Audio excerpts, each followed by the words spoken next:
Hello दोस्तों, सभी को नमस्कार। कक्षा 7 की एनसीईआरटी साइंस के इसके चैप्टर 12 के बारे में पढ़ रहे हैं कि पादपों में जन्म। पिछले पिछले कक्षा में हमने दोस्तों पढ़ लिया था कि पादपों में जन्म कैसे होते हैं, कि पादपों में जन्म दो तरह से, एक होता है लैंगिक, एक होता है अलैंगिक। लैंगिक जन्म होता है कि लैंगिक में नए बीजों से पादप बनते हैं दोस्तों, लैंगिक में। और अलैंगिक के बिना बीजों से क्या होते हैं, वो पादप बनते हैं, उगाए जाते हैं बिना बीज के। लैंगिक बीज के द्वारा पादप बनते हैं, नए पदार्थ बनते हैं, और लैंगिक के बिना बीजों के द्वारा पदार्थ बनते हैं। हमने पिछले क्लास में ये सब पढ़ लिया था कि जनन की विधियां पढ़ लिया था, कि कायिक जनन के बारे में, प्रवर्धन, इसके बारे में डिस्कस कर लिया था। कि जैसे कुछ चीज़, जैसे आलू या अदरक, इस किस्म के जो इनके जो होते हैं, जैसे तो इसके नए पदार्थ जो बनते हैं, उसके उसके इनके विकसित, इसके अंकुरण क्या होता है कि इसकी कलिकाओं या परवरों में अंकुरों के रूप में विकसित होती है, और कलिकाएं कहलाती हैं। और कली में एक छोटा सा तना होता है, जिसके चारों ओर से परिपक्वतियां एक ताज़ा आलू परिपक्वतियां एक दूसरे से अध्यारोपित होती है, जिसे कालिका या नए पदार्थ का जन्म दे सकते हैं। इसके बारे में पढ़ लिया था पिछले कक्षा में, कि जिसे छत्र चिन्ह, जिसे आंख कहते हैं, कि आपको उसमें कलिका या कलिकाएं दिखाई दे सकती हैं। और इसके बारे में डिटेल से पिछले क्लास में पढ़ लिया था दोस्तों, कि बरायोफिल्म या पत्थर चट्टा में पत्ती के किनारे गर्त की कलिकाएं होती हैं। जैसे इसम के बारे में चित्र 4.5 में ये दिखाए गए हैं कि दोस्तों, चित्र 4.5 में ये सम के बारे में मैंने पढ़ लिया था, कि बायोफिल्म की पत्ती जिसके किनारों पर कलिकाएं होती हैं। इसके बारे में पिछले क्लास में पढ़ लिया था। आइए कि मुकुलन के बारे में भी मैंने पढ़ लिया कि मुकुलन विधि से क्या होता है, इष्ट जो अपने प्रजनन करते हैं, ये अपने छोटे वृद्धि करते हैं या गुणन करते हैं, ये मुकुलन विधि के द्वारा ही क्या करते हैं, इष्ट गुणन करते हैं। और खंडन विधि के द्वारा हमने पढ़ लिया था कि जैसे शैवाल वृद्धि करते हैं, या इसके जो गुणक होते हैं, जो खंडन विधि द्वारा शैवाल के गुणक होते हैं। इसके बारे में पढ़ लिया था। कि आगे पढ़ेंगे कि बीजाणु का निर्माण क्या होता है, कि आज इसके बारे में भी थोड़ा बहुत पढ़ लिया था पिछले क्लास में, कि बीजाणु का निर्माण कैसे होता है। कि अध्याय 1 में आपने पढ़ा था कि डबल रोटे में वायु में उपस्थित बीजाणु में से कवक उग जाते हैं। क्रियाकलाप 1.2 में को दोहराए थे। डबल रोटी पर रुई के जाल में बीजाणु को देखते हैं, कि बीजाणु निमित्त होते हैं, तो ये वायु में तैरते रहते हैं। कि क्या होता है कि दोस्तों, जब भी ये हम डबल रोटी में वायु में उपस्थित बीजाणु से कवक आ जाते हैं, और डबल रोटी पर रुई के जाल में जीवाणु को देखते हैं, तब जब बीजाणु निमुक्त होते हैं, तो ये वायु में तैरते रहते हैं दोस्तों। बीजाणु क्या करते हैं, वायु में तैरते रहते हैं। ये बहुत हल्के होते हैं, इसलिए ये वायु में तैरते रहते हैं, जिसके कारण ये डबल रोटी पर वायु में उपस्थित बीजाणु कवक में उग जाते हैं। ये बहुत हल्के होने के कारण वायु में तैरते रहते हैं, जिसके कारण इसके कारण डबल रोटी वायु में छोड़ देते हैं, ऑक्सीजन की उपस्थिति में क्या आते हैं, उस पर कवक उग जाते हैं। जैसे चित्र 12.7 में दिखाया गया कि कवक में बीजाणु का द्वारा जनन, ये दिखाए गए हैं दोस्तों, कि किस तरह ये कवक में बीजाणु द्वारा जनन कैसे होता है। कि कवक जाल है, यहाँ बीजाणु दिखाई दे, बीजाणु धानी दिखाई दे, ये बीजाणु धानी दिखाए गए हैं कि दोस्तों। कि आइए आगे बात करते हैं कि जैसे 12.8 चित्र में दिखाया गया कि बीजाणु पुंज ये दिखाए गए हैं, कि इसमें ये चित्र 12.8 में ये फर्न में बीजाणु द्वारा जनन दिखाया गया, फर्न में किसी बीजाणु द्वारा जनन दिखाया गया, कि बीजाणु पुंज इसमें दिखाए गए हैं। कि आइए आगे बात करते हैं कि चूंकि ये बहुत हल्के होते हैं, इसलिए वायु में क्या तैरते रहते हैं, इसलिए ये लंबी दूरी तक जा सकते हैं। कि दोस्तों, ये हवा में तैरते रहते हैं। क्या करते हैं, डबल वायु में उपस्थित बीजाणु का उग जाते हैं, और डबल पर रुई के जाल के बीजाणु को जो देखते हैं, जो बीजाणु निमुक्त होते हैं, तो ये वायु में तैरते रहते हैं। क्योंकि ये बहुत हल्के होते हैं, इसलिए ये लंबी दूरी तक जा सकते हैं, जैसे चित्र 12.7 में देख लिया था। और बीजाणु क्या होते हैं कि अलैंगिक जनन ही करते हैं। बीजाणु भी क्या करते हैं दोस्तों, अलैंगिक जनन ही करते हैं, क्योंकि ये बीज द्वारा नहीं होते हैं, ये बीज द्वारा ये पादप नहीं बनते, ये बिना बीज द्वारा पादप बनते हैं, ये अलैंगिक जनन करते हैं। इसको याद रखना दोस्तों, आपसे एग्जाम में पूछा जा सकता है। वो बीजाणु जो होते हैं, वो किस जनन द्वारा वो नए पदार्थ या अपना कवक बनते हैं, या आप बोला जाएगा कि बीजाणु अलैंगिक जनन होते हैं या लैंगिक जनन होते हैं। बीजाणु हमेशा क्या होते हैं, अलैंगिक जनन ही करते हैं। या प्रत्येक बीजाणु उच्च ताप या निम्न आर्द्रता पर जैसे प्रतिकूल परिस्थितियों को झेलने के लिए एक कठोर सुरक्षा आवरण से ढका रहता है, इसलिए लंबे समय तक जीवित रह सकते हैं। कि आपसे पूछा जा सकता है, बीजाणु क्या होते हैं, लैंगिक जनन करते हैं, और बीजाणु हमेशा अलैंगिक जनन करते हैं, इसलिए लंबे समय तक जीवित रह सकते हैं। वो आपने सुरक्षा आवरण के कारण अनुकूल परिस्थितियों में बीजाणु अंकुरित हो जाते हैं, कि और ये नए जीव में विकसित हो जाते हैं। या मॉस या फर्न जैसे पादप में भी जनन बीजाणु द्वारा ही होते हैं। कि इसमें दिखाया गया कि मॉस या फर्न में दिखाया गया दोस्तों, मॉस या फर्न आपसे पूछा जा सकता है, मॉस और फर्न में किसके द्वारा बीजाणु जनन द्वारा ही होते हैं दोस्तों। फर्न में बीजाणु द्वारा जनन ये दिखाया गया। मॉस या फर्न में क्या, तो इसको याद रखना, आपसे एग्जाम में पूछा जा सकता है कि दोस्तों, कि मॉस और फर्न में क्या होते हैं, मॉस और फर्न में बीजाणु, या इसको याद रखना दोस्तों, मॉस और फर्न जैसे पादप में क्या होते हैं, जनन होते हैं, बीजाणु द्वारा ही होते हैं। इसको याद रखना दोस्तों, आपसे एग्जाम में बहुत इंपॉर्टेंट है, ये आपसे एग्जाम में पूछा जा सकता है कि बीजाणु जनन द्वारा मॉस, आपसे पूछा जाए मॉस या फर्न किस जनन द्वारा पादप बनते हैं। कि बीजाणु द्वारा ही ये जनन करते हैं, जनन बीजाणु द्वारा ही पादप बनते हैं। इसे इसको याद रखना, मॉस या फर्न को इसको याद रखना दोस्तों। कि क्या होता है कि बीजाणु अलैंगिक जनन होते हैं, इसको याद रखना। और मॉस या फर्न में क्या होता है कि जनन होते हैं, बीजाणु द्वारा ही जनन होते हैं। आइए आगे बात करते हैं कि इसको फर्न को दिखाए गए हैं कि दोस्तों जैसे बीजाणु ध्वनि के पुंज इसमें दिखाए गए हैं, ये पुंज बीजाणु ध्वनि के ये पुंज होते हैं, जिसको फर्न ये द्वारा ही जनन होता है, इसको याद रखना दोस्तों। ये आइए एक बात करते हैं लैंगिक जनन क्या होता है, 12.2 में बताएंगे कि लैंगिक जनन क्या होता है। कि आइए बात करते हैं कि पुष्प की संरचना के बारे में आप पहले ही पढ़ चुके हैं, कि पुष्प की संरचना के बारे में आप पहले ही पढ़ चुके हैं कि आप जानते हैं कि पुष्प पादप के जनन अंग होते हैं। पुष्प क्या होते हैं दोस्तों, पादप के जनन अंग होते हैं, इसको याद रखना कि पुष्प हमेशा पादप के जनन होते हैं। पुंकेसर नर होते हैं, नर अंग होते हैं, स्त्री केसर मादा अंग होते हैं। कि इसको याद रखना है कि आप क्या होते हैं कि पादप का जनन अंग क्या होते हैं, पादप का जनन अंग पुष्प होते हैं, और पुष्प होते हैं। पुंकेसर नर जनन अंग होते हैं, और स्त्री केसर क्या होते हैं, मादा जनन होते हैं। आइए चित्र में देखते हैं नर और मादा जनन को देखते हैं कि इसमें दिखाई दे गया है कि दोस्तों ए में ये पुंकेसर को दिखाए गए हैं, ए में ये पुंकेसर को दिखाए गए हैं।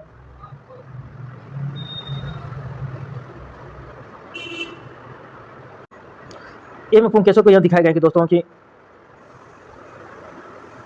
यहाँ ए में पुंकेसर को दिखाया गया है कि आइए आगे देखते हैं पुंकेसर को दिखाया गया, और बी में स्त्री केसर को दिखाया गया है। यहाँ बी में ये स्त्री केसर को दिखाया गया है कि इसे पुंकेसर में दिखाया गया है कि कैसे ये पुंकेसर या परागकण, ये पुंकेसर या परागकण दिखाए गए हैं, परागकण दिखाए गए, ये परागकण हो गया, ये आपको पुतंतु हो गया, ये पुतंतु हो गया।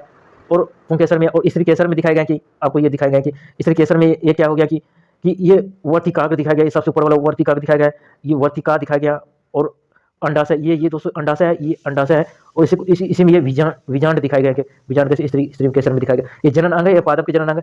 आइए पढ़ते हैं इसके बारे में और से डिटेल से पढ़ते हैं कि पुष्प क्या होता है, कि पादप क्या होता है, पुष्प जनन अंग होते हैं। उसमें दो प्रकार के की जनन अंग, एक होते हैं पुंकेसर नर अंग होते हैं, और स्त्री केसर मादा जनन अंग होते हैं। आइए चित्र 12.9 में देख लेते हैं। क्रियाकलाप विधि द्वारा समझते हैं कि क्या होता है कि सरसों या गुड़हल की या पिटूनिया का कोई पुष्प लीजिए और इनके जनन अंगों को या पृथक कीजिए, और पुंकेसर और स्त्री केसर के विभिन्न भागों का अध्ययन कीजिए। ऐसे पुष्प जिसमें या तो केवल पुंकेसर अथवा या केवल स्त्री केसर उपस्थित है। कि इसमें क्या बोला गया है कि सरसों या गुड़हल या पिटूनिया का कोई भी पुष्प लीजिए। बोला गया क्या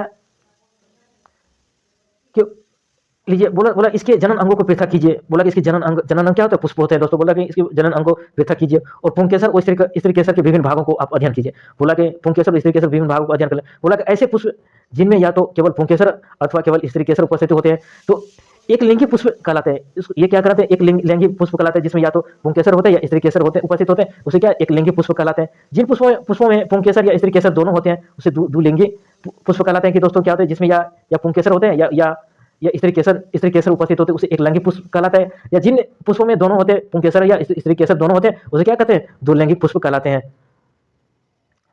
ये द्विलिंगी कहलाते हैं। एक लिंगी का उदाहरण क्या हो गया दोस्तों, आपको एक लिंगी का उदाहरण हो गया जैसे सरसों गुड़हल या पिटुओं में कोई पुष्प लीजिए और इनके जनन अंगों को पृथक कीजिए, और पुंकेसर स्त्री केसर के विभिन्न भागों में अध्ययन कीजिए। इसमें दिखाया गया कि इसमें बोला गया जिसमें केवल पुंकेसर होते हैं, केवल स्त्री केसर, उसे एक लिंगी पुष्प कहलाते हैं। जिन पुष्पों में पुंकेसर और स्त्री केसर दोनों होते हैं तो द्विलिंगी पुष्प कहलाते हैं। आइए जानते हैं दो लिंगी पुष्प के उदाहरण देखते हैं, जैसे पक्का पपीता और लकड़ी, जैसे पक्का पपीता, ककड़ी या खीरे जिसको बोलते हैं, या पक्का पपीता। कि इसमें क्या होता है कि मक्का या पक्का पपीता या ककड़ी या खीरे के पौधे में क्या होता है, एक लिंगी जनन होता है। इसको याद रखना दोस्तों कि एक लिंगी पुष्प होते हैं, जिसको याद रखना दोस्तों, इसको आपके एग्जाम में पूछा जा सकता है। एक लिंगी पुष्प के उदाहरण दीजिए। एक लिंगी के आपके एक लिंगी के बारे में पूछा गया कि जैसे पक्का पपीता या ककड़ी या खीरे पौधे क्या होते हैं, एक लिंगी पुष्प होते हैं। इसको याद रखना दोस्तों, आपसे एग्जाम में पूछा जा सकता है। एक लिंगी का उदाहरण बताइए। तो आपसे पूछा जाए पक्का पपीता और ककड़ी या खीरे को एक लिंगी होते हैं, दो लिंगी, आपसे आंसर होगा क्या, एक लिंगी पुष्प होते हैं। जबकि सरसों या गुलाब या पिटूनिया के पौधे द्विलिंगी पुष्प होते हैं। कि दोस्तों इसको याद रखना दोस्तों, आपके एक लिंगी द्विलिंगी के बारे में एग्जाम में डायरेक्ट क्वेश्चन पूछ सकता है दोस्तों। कि आपको एक लिंगी में क्या हो गया, एक लिंगी के जनन में क्या हो गया कि जैसे पक्का पपीता और ककड़ी या खीरे में के पौधे में क्या होते हैं, एक लिंगी होते हैं। आपसे एग्जाम पूछा। जबकि द्विलिंगी जनन में क्या होते हैं, द्विलिंगी पुष्प में जनन क्या होता है, सरसों या गुलाब या पिटूनिया पौधे होते हैं, जो दो लिंगी होते हैं। आपसे एग्जाम में डायरेक्ट पूछा जा सकता है कि जैसे सरसों या गुलाब या पिटूनिया पौधे क्या होते हैं, दो लिंगी जनन के उदाहरण होते हैं। एक लिंगी जनन के उदाहरण क्या होते हैं, पक्का पपीता, ककड़ी या खीरे, ये सब होते हैं एक लिंगी जनन के। आपसे एग्जाम में डायरेक्ट पूछा जा सकता है दोस्तों, इसको याद रखना। कि आइए आगे बात करते हैं कि नर और मादा की, जैसे चित्र 12.9 में हमने देख लिया कि दोस्तों इसमें देख लिया गया है कि इसमें पुंकेसर और स्त्री केसर को देख लिया गया दोस्तों इसमें। तो आइए आगे बात करते हैं कि जैसे दोस्तों एक पौधा लीजिएगा, एक पौधे में के ये स्त्री केसर, दोस्तों स्त्री केसर ये ऊपर वाला भाग हो गया, कि उसके नीचे वाला भाग, पुंकेसर ऊपर वाला भाग ये होता है परागकण होते हैं, जो पराग ये जिस पर ये कीट पर बैठते हैं। तो ये नीचे वाला वर्तिकाग्र भाग हो गया, जो स्त्री केसर हो गया, जो नीचे वाला भाग ये दिखाया गया है कि आइए बात करते हैं कि नर और मादा एक लिंगी पुष्प दोनों एक ही पादप पर उपस्थित हो सकते हैं। इसमें क्या बोला गया है कि नर और मादा बोला गया है कि एक लिंगी पुष्प दोनों दोनों एक ही पादप पर उपस्थित हो सकते हैं। तो बोला कि अथवा भिन्न पादों पर भी पाए जा सकते हैं। इसमें बोला गया नर और मादा जो एक ही पादों पर उपस्थित हो सकता है या भिन्न पादों पर भी उपस्थित हो सकता है। कि क्या आप पुंकेसर या पुंकेसर में परागकोश और तंतु को पहचान सकते हैं? इसमें बोला गया है कि जैसे पुंकेसर में परागकोश या तंतु या पहचान सकते हैं। यहाँ चित्र 9.1 में जैसे पुंकेसर को दिखाएंगे दोस्तों, परागकोश या पुंकेसर में परागकोश या पुतंतु को दिखाया गया है दोस्तों। इसमें यही बोला गया है कि पुंकेसर में इसमें क्या बोला गया है कि आप पुंकेसर में परागकोश या तंतु को पहचान सकते हैं। इसमें ये नीचे वाला भाग, ये ऊपर वाला परागकोश हो गया और नीचे वाला या तंतु कोश हो गया, ऊपर वाला ये परागकोश हो गया, ये तंतु कोश हो गया। इसमें ये दिखाया गया। तो चित्र 12.9 में ए में देख लिया था कि पुंकेसर में परागकोश या तंतु को पहचान सकते हैं। इसमें देख लिया। और परागकोश में पराग कण होते हैं। इसमें क्या बोला है, परागकोश में क्या होते हैं, पराग कण होते हैं और जो नर युग्मों को बनाते हैं। इसमें क्या बोला कि परागकोश में क्या होते हैं, पराग कण होते हैं। जैसे परागकोश, आइए देखते हैं परागकोश क्या होता है। ये परागकोश हो गया। इसमें परागकोश में क्या होते हैं, पराग कण होते हैं। ये पराग कण क्या करते हैं दोस्तों, ये पराग कण ये नर मादा युग्म बनाते हैं। ये क्या होते हैं कि परागकोश में क्या होते हैं, पराग कण होते हैं जो नर मादा युग्म को बनाते हैं। और स्त्री केसर में वर्तिका या अंडाशय होते हैं। इसमें क्या बोला गया है कि दोस्तों परागकोश में क्या होते हैं, परागकोश में पराग कण होते हैं जो नर युग्म बनाते हैं पुंकेसर में, और पुंकेसर में नर युग्म बनाते हैं। और स्त्री केसर में क्या होते हैं, स्त्री केसर में क्या बोला गया कि स्त्री केसर में वर्तिका होते हैं जो क्या होते हैं, बीजांड या अंडाशय बनाते हैं। स्त्री केसर में ये दिखाए गए हैं। और तो क्या बोला कि स्त्री केसर में वर्तिका या अंडाशय होते हैं जो अंडाशय में एक या एक से अधिक बीजांड होते हैं। और मादा युग्म अथवा अंड का निर्माण बीजांड में होता है। कि क्या होता है दोस्तों, मादा युग्म अथवा अंड का निर्माण क्या होता है, कि मादा युग्म और अंड का निर्माण बीजांड में होता है। कि इसमें मादा युग्म और अंड का निर्माण क्या होता है, बीजांड में होता है। इसमें बोला गया मादा युग्म और अंड का निर्माण क्या होता है, इसी बीजांड में होता है दोस्तों। इसमें बोला गया है कि इसमें क्या बोला गया है कि स्त्री केसर में कि सबसे पहले पुंकेसर में क्या होता है, पुंकेसर के परागकोश में क्या होते हैं कि पुंकेसर में परागकोश होते हैं, तंतु होते हैं। और परागकोश में क्या होते हैं, परागकण होते हैं जो नर युग्म को बनाते हैं। और स्त्री केसर में क्या होता है, वर्तिका या अंडाशय होते हैं जो अंडाशय में एक या एक से अधिक क्या होते हैं, बीजांड होते हैं जो मादा युग्म अथवा अंड का निर्माण करते हैं। निर्माण बीजांड में होता है। जो मादा युग्म और अंड का निर्माण क्या होता है, बीजांड में होता है। चित्र 12.9 में, ये 12.9 में बी में देख लिया था दोस्तों कि क्या होता है कि इसमें क्या बोला कि स्त्री केसर में क्या होता है, वर्तिका या अंडाशय होते हैं जिसमें एक से अधिक बीजांड होते हैं जो मादा युग्म अथवा अंड का निर्माण या बीजांड में होता है। जिस चित्र 12.9 में बी में दिखाया गया। लैंगिक जनन में इसमें क्या बोला कि लैंगिक जनन में नर और मादा युग्मज बनाते हैं। इसमें क्या बोला कि गया है कि लैंगिक जनन में क्या होते हैं, लैंगिक जनन में नर और मादा युग्मकों के युग्मन से युग्मनज बनाता है। कि लैंगिक जनन में क्या होता है, नर और मादा युग्मकों के युग्मन से क्या होता है, युग्मनज बनाते हैं। इसको याद रखना दोस्तों कि लैंगिक जनन में क्या होता है कि नर और मादा युग्मकों के युग्मन से क्या होते हैं कि लैंगिक जनन में नर और मादा युग्मकों के क्या तो युग्मन से युग्मनज बनता है। लैंगिक जनन में नर और मादा युग्मकों के युग्मन से युग्मनज बनाता है। इसको याद रखना दोस्तों, इसकी आपसे एग्जाम में पूछा जा सकता है कि क्या होता है लैंगिक जनन में क्या होता है कि नर और मादा से युग्मकों के युग्मन से क्या होता है, युग्मनज बनता है। कि इसको याद रखना दोस्तों, एग्जाम में पूछा जा सकता है कि लैंगिक जनन में क्या होता है कि नर और मादा युग्मकों के युग्मन से युग्मनज बनता है। इसको याद रखना, आपसे एग्जाम में पूछा जा सकता है नर और मादा के युग्मकों से युग्मन से क्या बनते हैं, युग्मनज बनते हैं।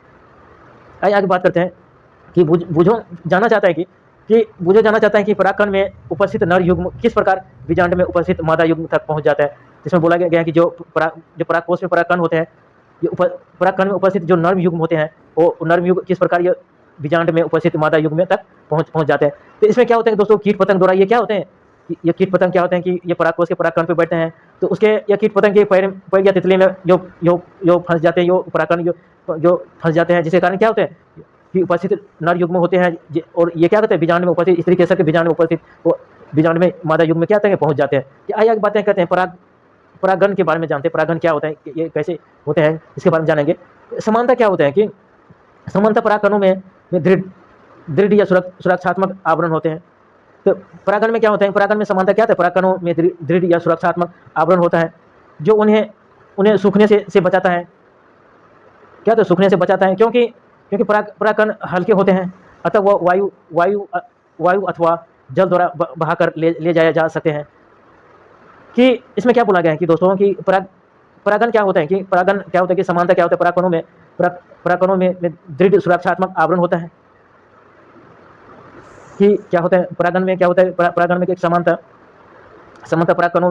परागकणों में दृढ़ सुरक्षात्मक आवरण होता है जो उन्हें सूखने से बचाता है, क्योंकि परागकण हल्के होते हैं, अतः वह वायु अथवा जल द्वारा बहाकर ले जाया जा सकते हैं।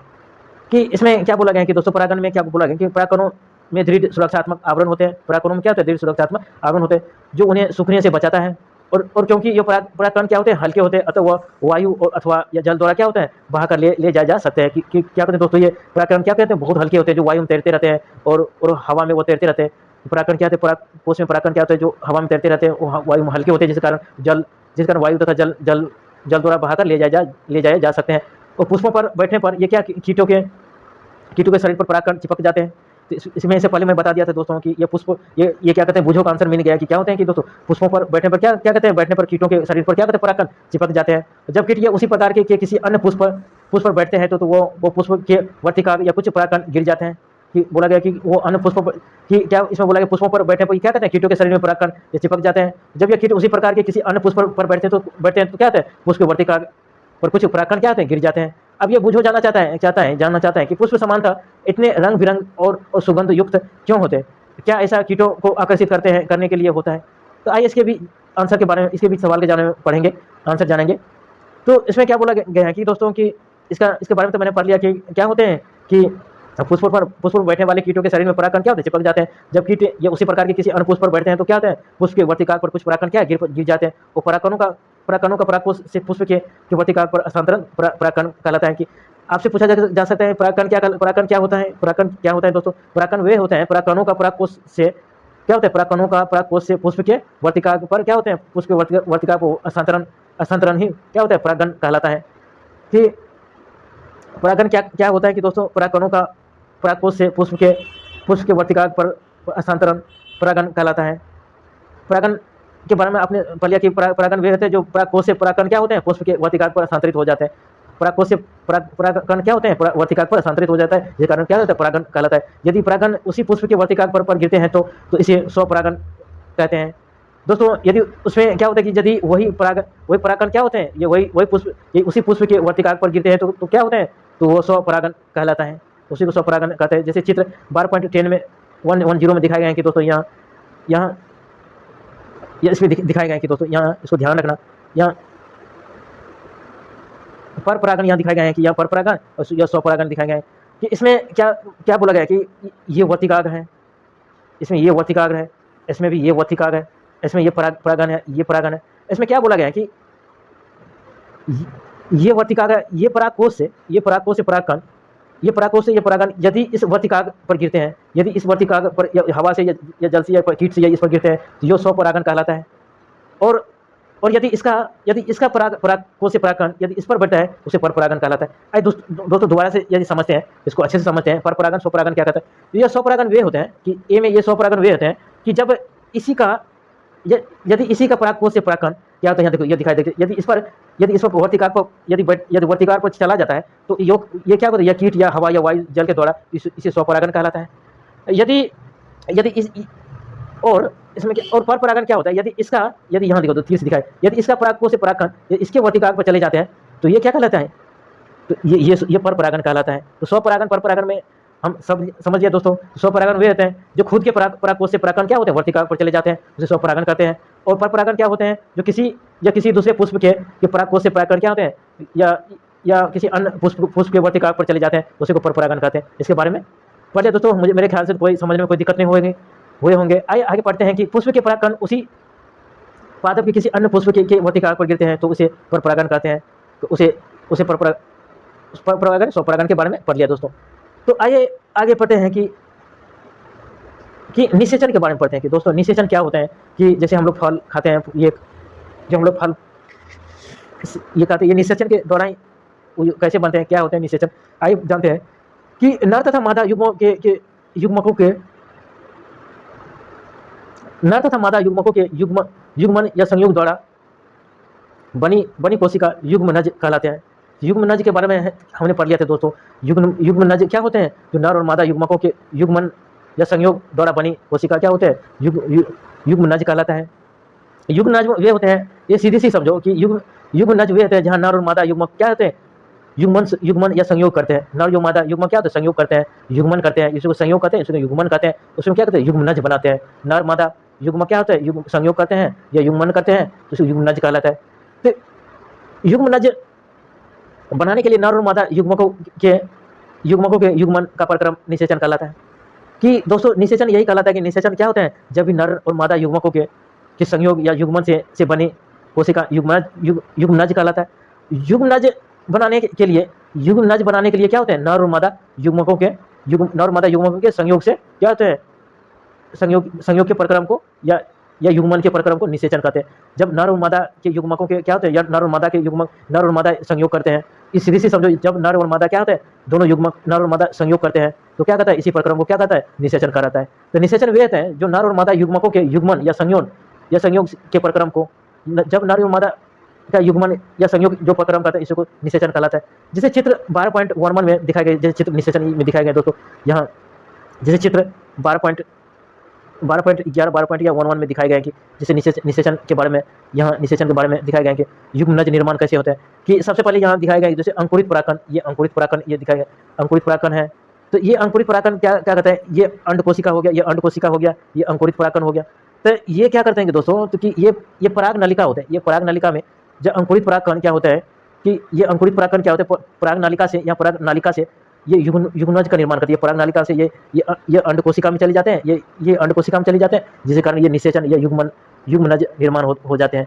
तो इसी प्रकार ये निषेचन होता है दोस्तों। तो निषेचन के बारे में तो देख लिया कि दोस्तों क्या होता है निषेचन यही होता है कि जब नर और मादा युग्मक क्या होते हैं? संयोग करते हैं, तो इसी प्रक्रम को क्या कहते हैं? निषेचन कहलाता है। तो इसमें ये अंडाशय हो गया और ये अंकुरित परागकण हो गया।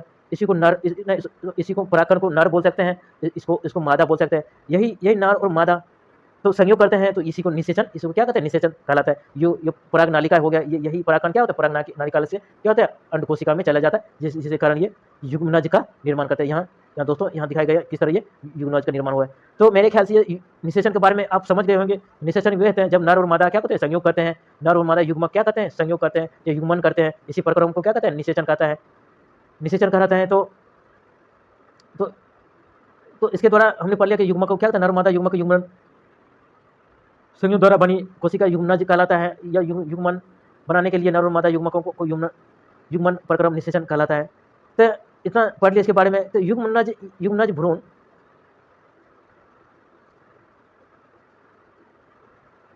भ्रूण में विकसित होता है। ये क्या होता है दोस्तों? युग्मनज भ्रूण में विकसित होता है। यहाँ युग्मनज भ्रूण हो गया, यहाँ दिखाया गया यहाँ ये युग्मनज भ्रूण हो गया या निर्माण हो गया, यहाँ इसी को दिखाया गया। आगे बात करते हैं कि फल और बीज का विकास किस तरह होता है। कि दोस्तों फल और बीज का विकास यहाँ पढ़ेंगे। फल और बीज का विकास इसी निषेचन के कारण ही होता है। कि निषेचन के पश्चात अंडाशय फल में विकसित हो जाते हैं। कि आपसे पूछा जा सकता है कि दोस्तों कि ये फल कैसे निर्माण होता है? कि इसी निषेचन के पश्चात या अंडाशय फल में विकसित हो जाते हैं दोस्तों। कि आपसे एग्जाम में पूछा जा सकता है कि फल किस विधि द्वारा ये विकसित होता है? ये निषेचन के पश्चात अंडाशय फल में विकसित हो जाते हैं। क्या होते हैं? निषेचन के पश्चात अंडाशय क्या होता है? फल में विकसित हो जाते हैं। जबकि पुष्प के अन्य भाग मुरझाकर गिर जाते हैं। परिपक्व हो जाने के बाद अंडाशय क्या होता है? फल के रूप में विकसित हो जाते हैं और बीजांड से विकसित होते हैं। और बीज में एक भ्रूण होता है। बीज में क्या होता है? भ्रूण होता है जो सुरक्षात्मक बीजारण के अंदर रहता है। कि इसमें बोला है कि इसमें क्या होता है कि इसमें क्या बोला गया कि दोस्तों कि क्या होता है कि जब भी निषेचन के पश्चात अंडाशय या फल में विकसित होता है तो पुष्प के अन्य भाग मुरझाकर गिर जाते हैं। परिपक्व हो जाने पर क्या होता है? अंडाशय फल के रूप में विकसित हो जाते हैं और बीजांड से बीज विकसित हो जाते हैं। यहाँ ये बोला, यहाँ देखो, यहाँ दोस्तों बीजांड है। ये अंडाशय बीजांड से क्या होता है? बीज विकसित हो जाते हैं। तो बीज में एक भ्रूण होता है दोस्तों। इस बीज में क्या होता है? एक भ्रूण होता है जो सुरक्षात्मक आवरण से ये क्या होते हैं? ये अंदर रहता है। ये सुरक्षात्मक ये क्या होते हैं कि बीजांड में क्या होता है? बीज विकसित होते हैं जो बीज में एक भ्रूण होता है और जो सुरक्षात्मक आवरण के अंदर रहता है। आगे बात करते हैं। कुछ फल गूदेदार और रसीले होते हैं। जैसे कुछ फल क्या होते हैं? गूदेदार और रसीले होते हैं, जैसे आम, सेब, संतरा।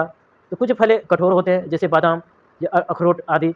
जैसे चित्र चित्र 12.12 में ए और बी में दिखाया गया है। दोस्तों यह चित्र में बोला गया है कुछ पदार्थ कौन होते हैं, रसीले होते हैं, और कुछ पदार्थ क्या होते हैं कि जैसे कठोर होते हैं। जैसे इसमें कठोर ये दिखाए गए हैं, बी में ये रसीले दिखाए गए हैं। कि इसमें दिखाया गया है कि बी में बादाम को दिखाए गए हैं और ये में सेब को दिखाया गया है। इसमें इसमें वही बोला गया है कि तो कुछ फल क्या होते हैं, गुद्देदार या रसीले होते हैं, जैसे आम, सेब, संतरा, और कुछ फल क्या होते हैं, कठोर होते हैं, जैसे बादाम या अखरोट आदि ये दिखाए गए हैं। कि सेब और बादाम को दिखाए गए हैं किसमें। आइए बात करते हैं आगे 12.4 में बीज प्रकीर्णन प्रकीर्णन प्रकीर्णन के बारे में पढ़ेंगे। बीज प्रकीर्णन क्या होते हैं कि प्रकृति में एक ही प्रकार के पादप विभिन्न स्थानों पर उगे हुए पाए जाते हैं। इसमें क्या बोला गया है कि प्रकृति में क्या होते हैं, प्रकृति में एक ही प्रकार के क्या होते हैं पादप, प्रकृति में एक ही प्रकार के पादप क्या होते हैं, विभिन्न स्थानों पर उगे हुए पाए जाते हैं, और ऐसा बीजों के विभिन्न स्थानों पर प्रकीर्णन के कारण होता है। इसमें क्या बोला गया कि तो प्रकृति में एक ही प्रकार के पादप विभिन्न स्थानों पर उगे हुए पाए जाते हैं, तो ऐसा बीजों के विभिन्न स्थानों पर ही प्रकीर्णन के कारण होता है कि पादप विभिन्न स्थानों पर एक ही प्रकार के जो पाए जाते हैं, तो ऐसे बीजों को विभिन्न स्थानों पर ही प्रकीर्णन कहलाता है। तो कभी कभी किसी वन या अथवा खेत या फिर उद्यान में या चहलकदमी करते हुए समय आपको अपने अपने वस्त्रों पर फल के बीज चिपक जाते हुए, और क्या आपने कभी यह जानने का प्रयास किया है कि ये बीज आपके वस्त्रों पर कैसे चिपक गया है। तो कल्पना कीजिए कि किसी पादप के सभी बीज एक ही स्थान पर गिर कर वहीं उग जाते हैं, तो आपके विचार में इसी परिस्थितियों में क्या होगा कि पादप के नवोद्भिद्ध या नए उगे पौधे के बीच धूप, जल, खनिजों अथवा स्थान के लिए गंभीर स्पर्धा होगी। संभवतः उनमें से कोई भी स्वस्थ पादप के रूप में विकसित नहीं होगा। पादप को बीज के प्रकीर्णन से लाभ होता है। इसमें क्या बोला गया, पादप को क्या होता है, पादप को बीज के प्रकीर्णन से लाभ होता है। इसे एक ही प्रकार के पादप के नवोद्भिद्ध से सूर्य के प्रकाश, जल और खनिजों के लिए परस्पर स्पर्धा की संभावना को कम हो जाती है। प्रकीर्णन पादप को व्यापक क्षेत्र में वितरित होने में सहायक होता है, ताकि वे आवासों में अपनी पकड़ बनाने में समर्थ हो सकें। इसमें क्या बोला गया कि दोस्तों कि बीज प्रकरण में क्या बोला गया कि क्या होता है कि दोस्तों कि पादप विभिन्न स्थानों पर उगे हुए पाए जाते हैं। ऐसे बीजों के विभिन्न स्थानों को प्रकरण के कारण होता है। तो कभी कभी बोला कि वन अथवा खेत या फिर उद्यान में आप घूमते होंगे तो क्या होता है, आपके वस्त्रों में क्या होता है, बीज चिपक जाते हैं। क्या आपने कभी यह जानने की प्रयास किया कि ये बीज वस्त्रों पर कैसे चिपक गया है। तो इसमें क्या बोला गया है कि आप कल्पना कीजिए कि किसी पादप के सभी बीज एक ही स्थान पर गिरकर वहीं उग जाते हैं, तो आपके विचार में इस परिस्थिति में क्या होगा। तो पादप के नवोद या नए उगे पौधे के बीज या धूप या जल, खनिजों या स्थान के लिए गंभीर स्पर्धा होती है, और संभवतः उसमें से भी कोई भी या स्वस्थ पादप के रूप में भी विकसित नहीं होगा। तो पादप को बीजों के प्रकीर्णन से लाभ होता है। तो इसे एक ही प्रकार के पादप के या नवोद्भिद या नए उगे पौधे में सूर्य के प्रकाश या जल या खनिजों के लिए ये परस्पर स्पर्धा की संभावना कम हो जाती है। तो प्रकीर्णन पादप को व्यापक क्षेत्र में विकसित होने के लिए सहायक होता है, ताकि वे क्या है, आवासों में अपनी पकड़ बनाने में समर्थ हो सके। कि आइए आगे बात करते हैं कि प्रकृति में पादप के फलों और बीजों का प्रकीर्णन जैसे पवन, जल और जंतुओं द्वारा ही होता है। कि इसमें क्या बोला गया कि प्रकृति में पादप के फलों और बीजों का प्रकीर्णन फल और जल तथा जंतु द्वारा ही होता है। तो इसमें क्या बोला गया कि प्रकृति में क्या होता है, प्रकृति में पादप के फल और बीजों का प्रकीर्णन फल, पवन, जल और जंतु द्वारा ही होता है। इसको याद रखना दोस्तों, आपसे पूछा जा सकता है कि यदि एग्जाम में भी पूछा जा सकता है कि पादप के फलों या बीजों का प्रकीर्णन पवन या जल और जंतु द्वारा ही होता है। तो इसको याद रखना दोस्तों कि क्या होता है, प्रकृति में पादप के फलों और बीजों का प्रकीर्णन क्या होता है, पवन या जल और जंतु द्वारा ही होता है। तो सहीजन, इसमें क्या बोला गया, सहीजन एक एग्जाम्पल लिया गया। जैसे सहीजन या ड्रम स्टिक, जिसको सहीजन के बारे में आपने सहजन का सब्जी आपने खाया होगा। सहजन सब्जी होता है दोस्तों, कि आपने देखना सहजन आसानी से कहीं उग जाते हैं, तो जिसे ड्रम स्टिक भी कहते हैं इंग्लिश में, सहीजन। तथा दुफल, जैसे मेपिल, दुफल क्या होता है, मेपिल जैसे पादप के पंख युक्त बीज, जो चित्र 12.13 ए में दिखाए गए हैं दोस्तों। जैसे यहाँ सहीजन ए में दिखाया, ड्रम स्टिक को दिखाया गया है कि 12.13 चित्र ए में यहाँ इसको दिखाया गया है कि दोस्तों जैसे सहीजन या जिसे ड्रम स्टिक कहते हैं, तो ए में दिखाया गया कि सहीजन को इसमें ए में दिखाया गया, और बी में दुफल या मेपिल के बीज को दिखाया गया है कि बी में ये दिखाया गया है। तो इसमें क्या बोला गया है कि जैसे सहीजन, ड्रम स्टिक या दुफल, मेपिल जैसे पादप के पंख युक्त बीज, चित्र इतना में देख लिया हमने।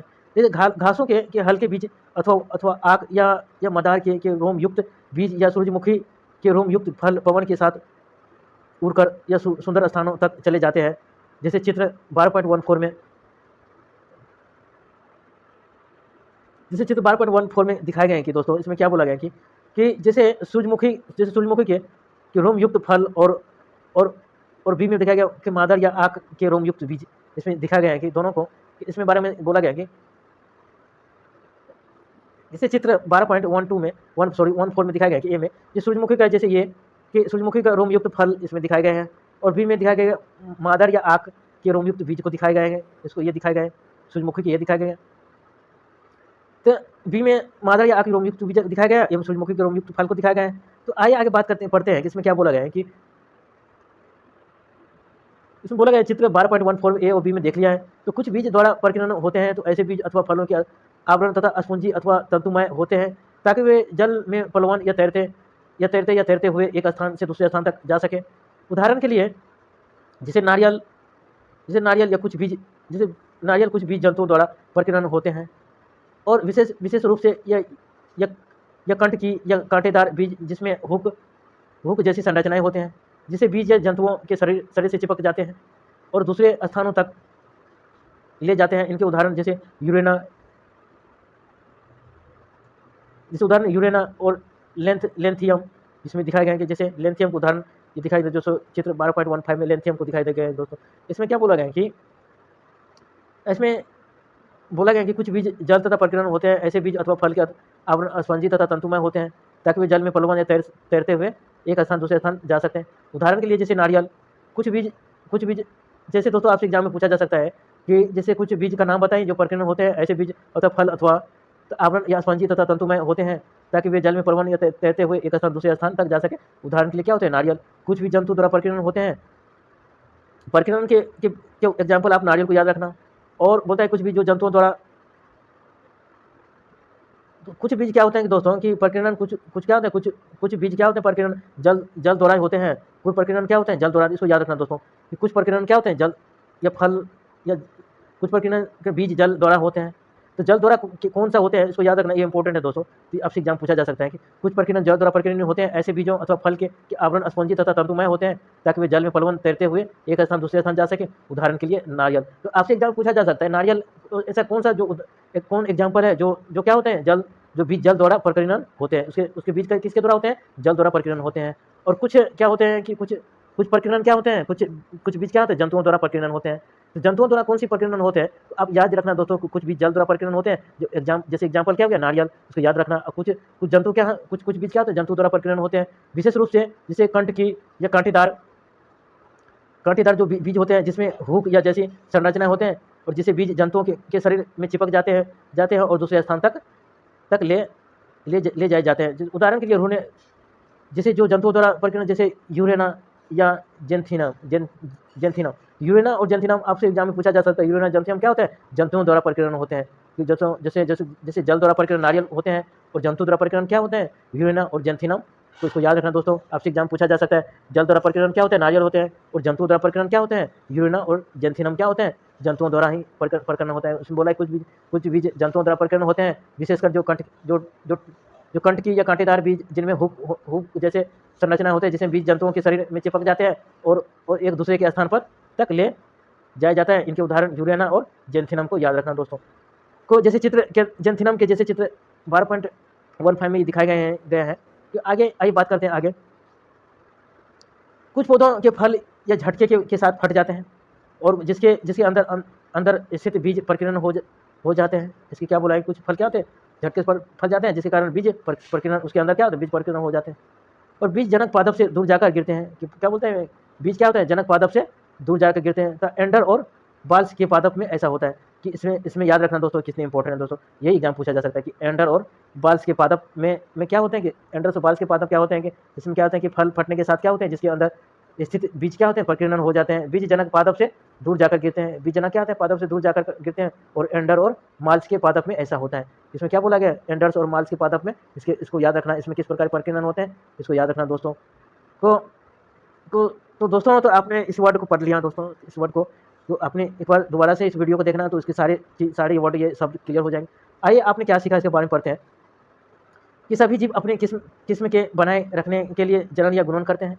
इसमें क्या बोलेंगे, सभी जीव क्या करते हैं, अपनी किस्म को बनाए रखने के लिए जनन या गुणन करते हैं।